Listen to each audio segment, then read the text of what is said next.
haikununua hiyo ardhi, walipata bure kwa serikali.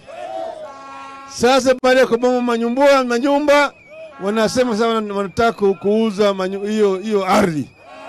Ati kama wewe unataka, sasa wewe fanya application. Sasa kwanza mtu alikwenda akachukua loan kwa banki, akajenga nyumba, unabomoa kwanza, alafu unamwambia sasa wewe unataka kuuza hiyo ardhi. Upumbavu aina gani?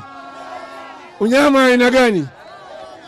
Tunalaani vikali vitendo ya unyama ambayo imefanywa hapa Maboko na serikali ya Bwana William Ruto na Gachagua.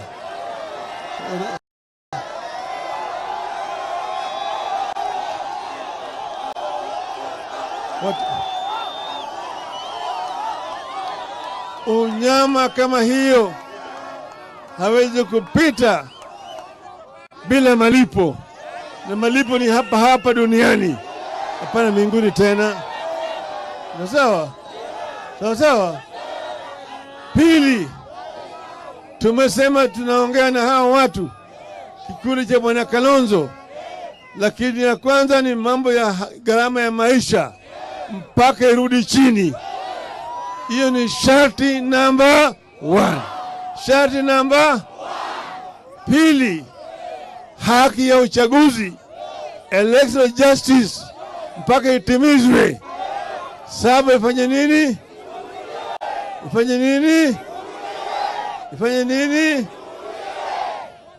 3, tumesema tunataka kuona kama Wakenya wote wanapata nafasi sawa.